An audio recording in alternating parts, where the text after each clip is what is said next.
Itu jual motor itu bisnis atau bukan? kalau kalau itu bukan bisnis.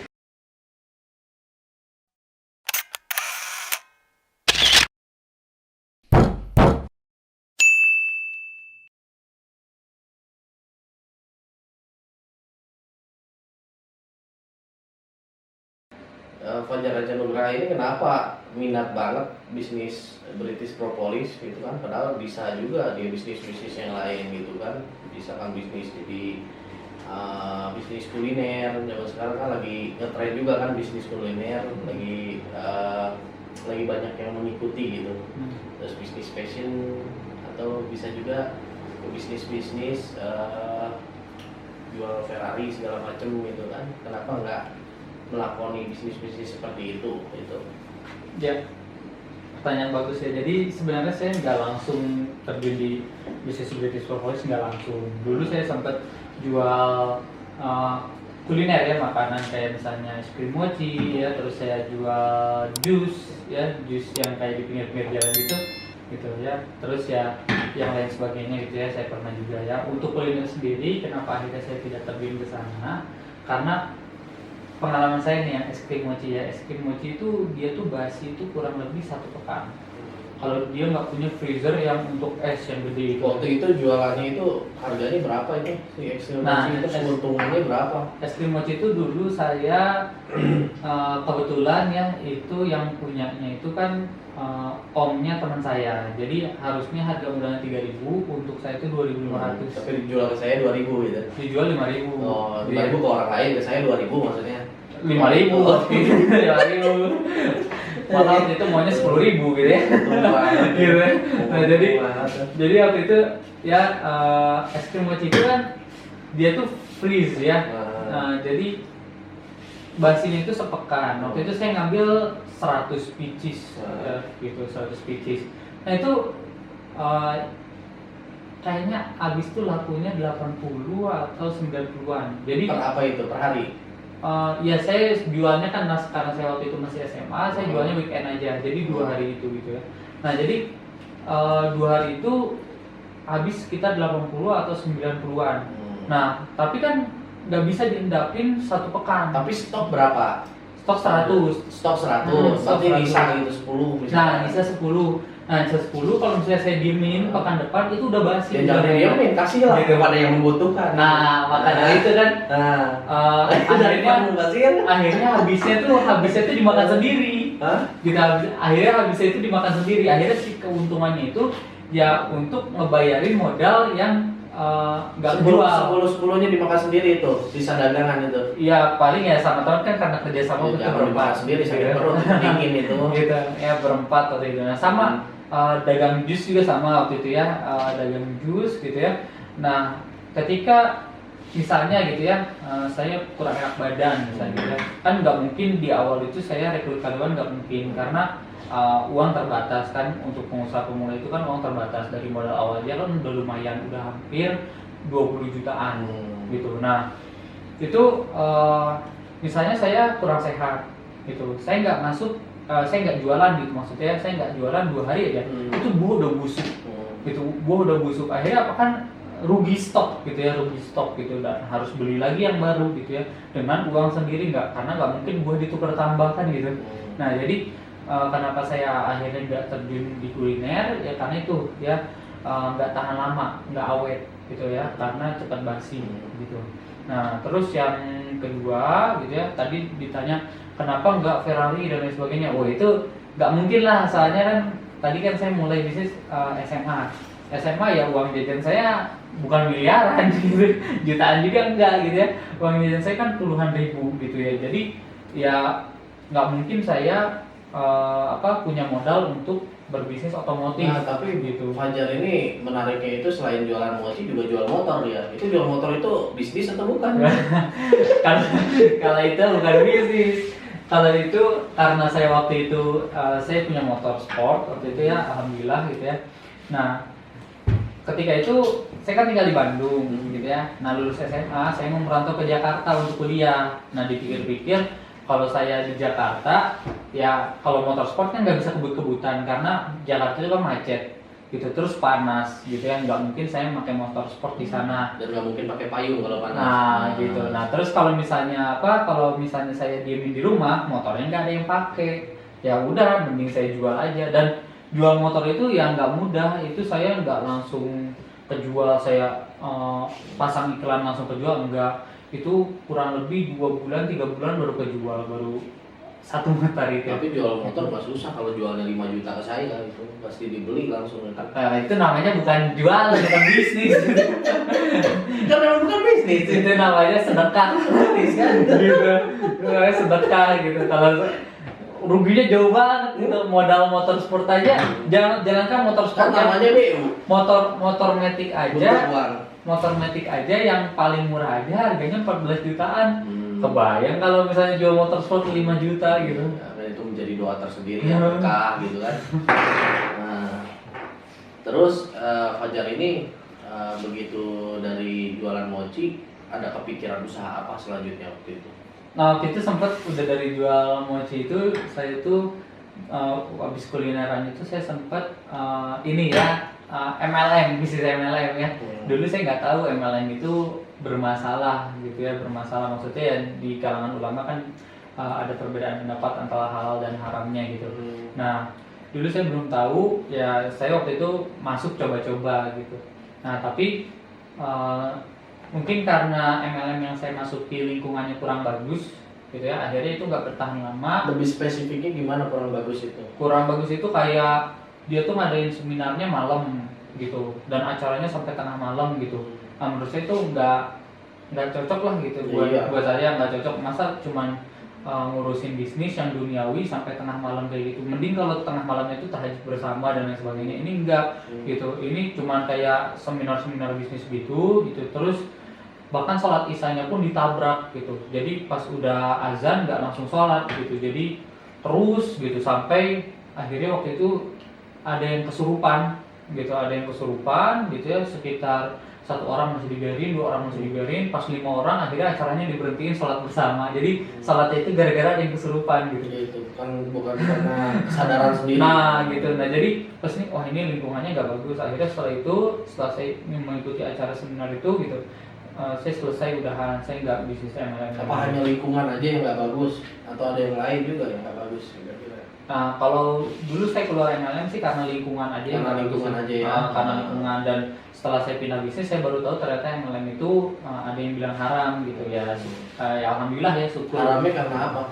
Dibilang haramnya? Nah katanya haramnya itu karena dia menjual produk itu gitu, harganya nggak sesuai dengan kualitas barangnya gitu, dan dia rata-rata gitu ya nggak fokus sama produknya. Jadi dia fokusnya sama iming-imingnya. Iming-iming itu kayak ngejanjiin kalau kamu gabung bisnis nanti bisa dapat bonus mobil, dapat bonus rumah, padahal belum tentu semua orang bisa dapat bonus itu gitu. Nah jadi itu sih yang saya dengar-dengar gitu ya dari banyak orang tentang MLM.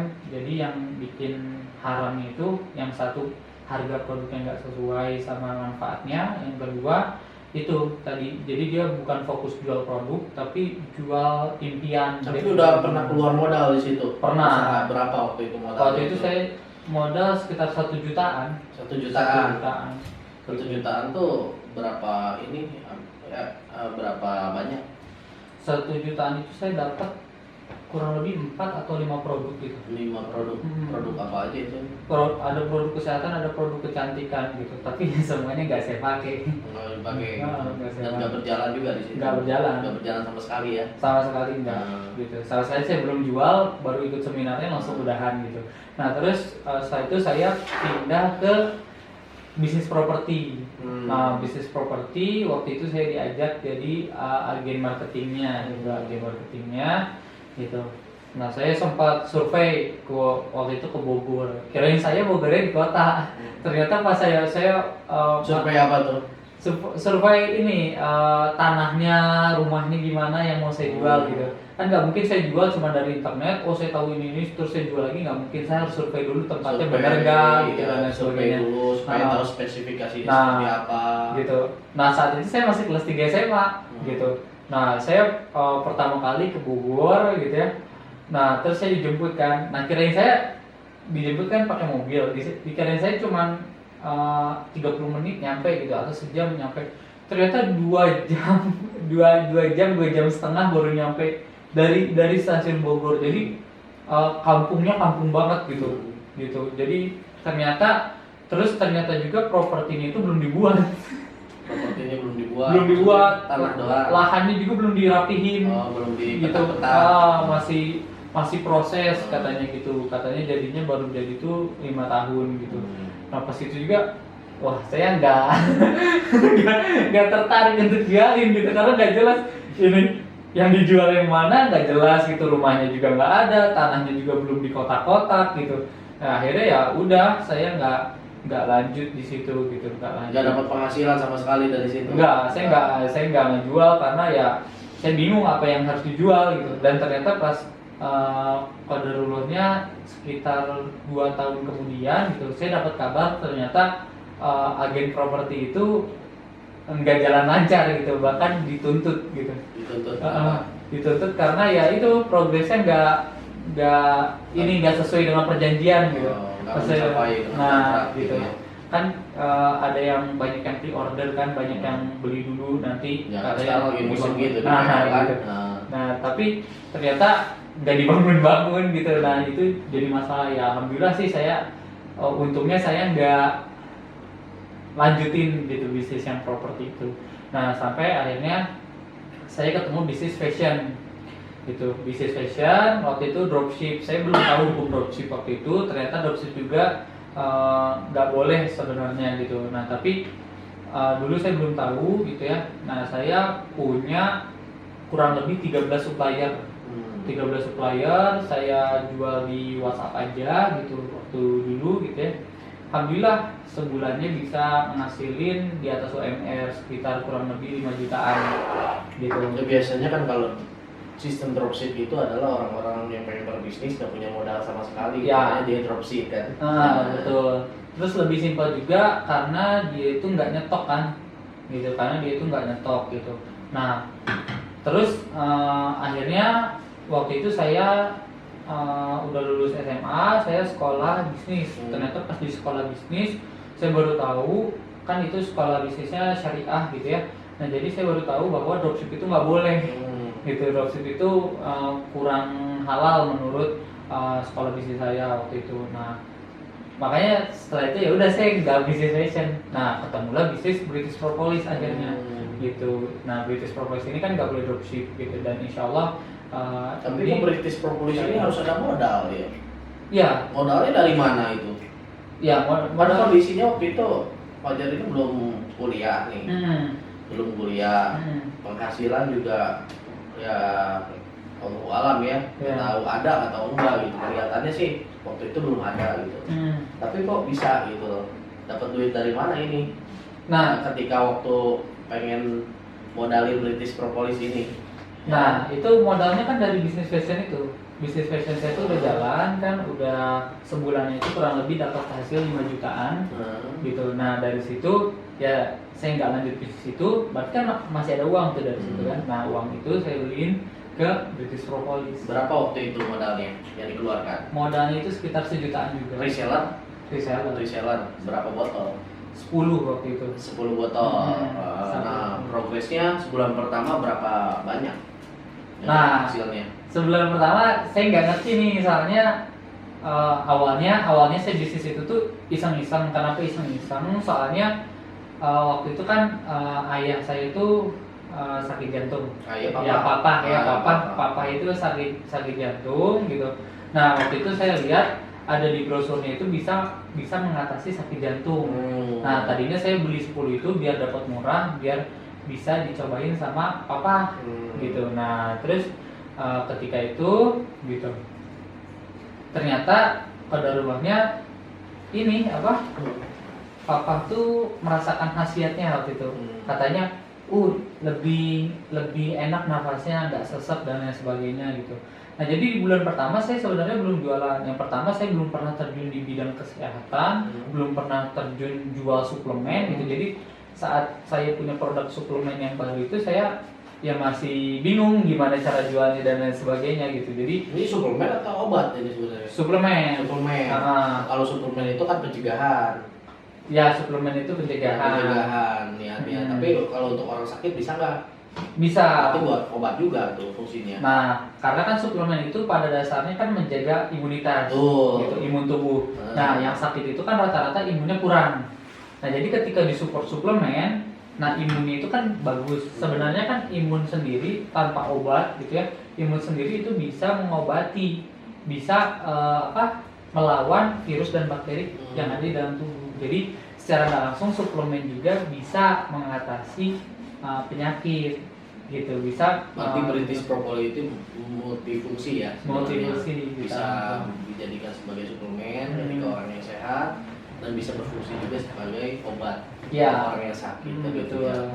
Nah, tapi waktu itu biaya untuk resellnya itu waktu itu modalnya berapa? Waktu itu cuman sejutaan, karena waktu itu bisnis British Propolis itu masih baru. Baru 1 tahun gitu, baru 1 tahun, belum lama, jadi masih murah gitu, masih murah. Kalau sekarang kan udah agak lama ya, udah hampir 5 tahun. British Propolis ini siapa ininya? Apa namanya? Kata kita pencetusnya ini siapa? Nah, British Propolis ini produk yang dibuat gitu, yang diciptakan British oleh Inggris kan? ya, Ya. oleh Ipo Santosa. Jadi awalnya Ipo Santosa itu survei produk-produk propolis terbaik di dunia. Nah, kebukalah 2 nama, yang satu Inggris, yang satu New Zealand, gitu. Nah, dipikir-pikir New Zealand udah ada di Indonesia, tapi Inggris belum. Dan dipikir-pikir New Zealand juga kan, kalau dibanding Inggris dari segi negaranya kan Inggris lebih bagus dibanding New Zealand. Akhirnya Ipo Santosa Lebih bagus itu apanya? Main bolanya? ya negaranya, negaranya gitu, negaranya kan Inggris jelas lebih bagus gitu ya. Karena kan Inggris itu punya beberapa negara bagian kan, punya beberapa negara bagian, ya salah satunya New Zealand gitu. Nah, jadi akhirnya Ipo Santosa itu ngambil dari Inggris gitu, tapi ngambilnya bahan bakunya aja. Nah, diproduksinya di Tangerang. Di Tangerang, di Indonesia ya. Indonesia gitu. Nah, itu sekarang masih reseller juga Fajar atau udah distributor kan? Ya, alhamdulillah saya udah distributor. Distributor ya. Kalau misalkan jarak antara dari reseller ke distributor udah berapa lama itu posisi? Sekitar berapa ya? 1 tahunan. Keuntungannya udah berapa yang diraih? Kalau sekarang ya alhamdulillah lah, 3 digit insya Allah. 3 digit berarti berapa itu? Ya sekitar. Ada 60 jutaan, 50 jutaan, di atas 50 juta. Di atas 50 juta berarti ya, di atas 50 juta bersih ya? Bersih alhamdulillah. Bersih ya. Ya, alhamdulillah. Berarti lebih dari pegawai ya? Alhamdulillah. Gajinya, gitu kan? Tapi semenjak menjalankan bisnis sebagai distributor, terutama di produk British Propolis, ada kesulitan nggak dalam dalam pencapaiannya? Ya tentu kan tadi saya bilang di awal saya nggak pernah jual produk kesehatan, gitu. Jadi ini hal baru buat saya. Bahkan kalau bisa dibilang saya di 3 bulan di awal itu saya pendapatan itu nggak nyampe 1 juta, gitu. Karena ya saya bingung jualinnya, malah banyaknya dikasihin gitu ya. Karena saya pertama belum percaya sama produknya gitu, akhirnya saya kasih ke orang gitu ya. Nah, sampai akhirnya ternyata banyak testimoni, banyak orang yang merasakan manfaat dari produk ini. Nah, ketika saya melihat itu, akhirnya ini produk ini bermanfaat, ya udahlah saya jualin, coba saya fokusin gitu. Nah, jadi saya lebih serius, stoknya saya diperbanyak, yang asalnya cuma 10 saya stok sekitar 100-an gitu saat itu gitu. Nah, di situ difokuskan. Nah, setelah difokuskan, ya udah saya cari ilmunya dan lain sebagainya. Nah, dengan ada ilmu itu, dengan belajar itu, ya makin lama makin mudah untuk berjualan. Jadi kalau nggak ada ilmu emang pasti sulit. Jadi kalau misalkan kita ingin menjadi seorang pengusaha ini, kita harus paham betul apa yang kita jual. Betul. Produknya seperti apa, kandungannya seperti apa kan gitu. Kalau misalkan jual suplemen ya kita harus tahu suplemen itu untuk apa gitu fungsinya kan gitu ya, untuk apa fungsinya. Dan dan kedua itu kita perlu tekun dalam menjalankan bisnis, karena dengan kita tekun itu otomatis kita enjoy melakukan bisnis tersebut kan gitu ya. Nah, setelah Fajar udah percaya nih, percayanya tuh karena sekarang kan udah ada pendapatan dari situ kan. Bukan Fajar lagi yang ngejar konsumen yang ngejar Fajar gitu kan, ngejar penjualnya, konsumen yang ngejar penjual. Ya, menjadi seorang pebisnis itu enaknya seperti itu sih. Ketika konsumen itu udah tahu dan udah paham betul produk yang kita jual itu apa, dan bersifat maintenance gitu kan, bersifat terus menerus, karena itu kan konsumsi ya. Konsumsi berarti kan konsumsi itu harus rutin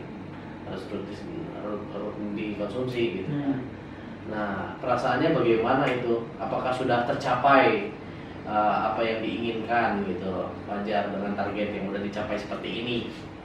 Ya, alhamdulillah dari beberapa pencapaian gitu ya, dari banyak keinginan saya gitu ya, banyak cita-cita, banyak impian, alhamdulillah sedikit demi sedikit semuanya tercapai gitu. Kayak seperti alhamdulillah bisa umroh gitu, alhamdulillah bisa memotivasi orang untuk umroh juga, bisa bantu orang juga untuk bisa melunasi umroh gitu ya, alhamdulillah.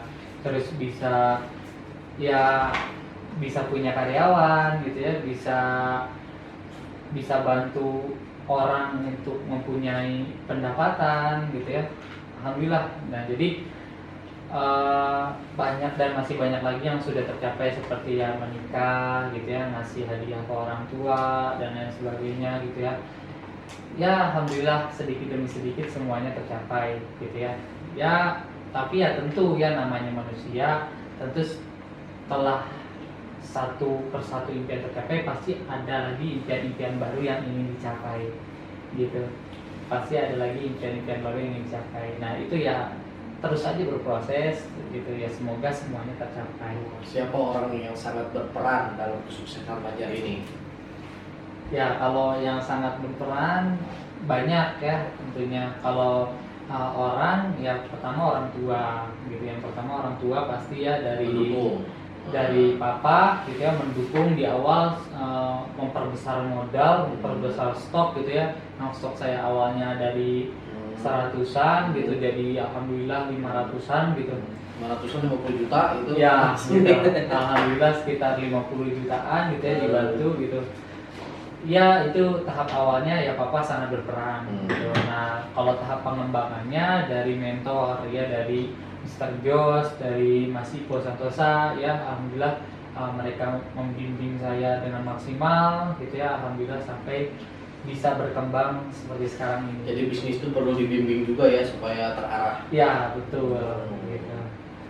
Karena ya bisnis itu sebenarnya kalau kita nggak punya petunjuk arah, ibaratnya kayak kita dari Bandung ke Jakarta, kita nggak hafal jalan, kita belum pengalaman tuh pakai ke Jakarta.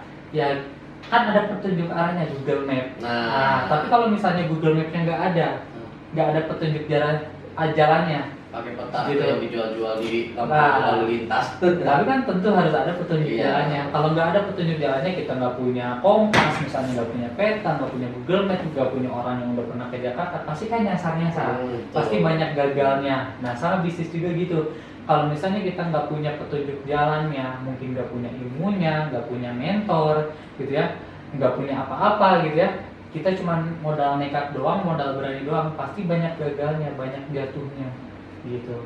Nah, jadi makanya itu pentingnya petunjuk jalan dari segi keilmuan dan dari segi pembimbingnya, mentor gitu. Nah, kunci kesuksesan itu sendiri apa menurut Fajar? Ya, sukses itu sebenarnya relatif sih. Gitu. Sukses itu sebenarnya relatif gitu. Kalau menurut saya pribadi, sukses itu ketika kita mampu menginspirasi banyak orang, ketika kita mampu membuat orang lain termotivasi dan sukses karena pencapaian yang kita telah capai. Jadi kesuksesan itu tidak diraih oleh diri sendiri aja, ya, tapi melalui tapi bermanfaat juga untuk orang lain, Ya, untuk orang betul. banyak itu, maka kesuksesan yang membuahkan kebahagiaan kan gitu Betul. ya. Nah ini pesan-pesan nih buat generasi muda khususnya nih untuk untuk semangat menjalani hidup, untuk semangat berkreativitas, untuk semangat juga mendapatkan duit ya, atau pendapatan. Gimana nih menurut Fajar? Ya.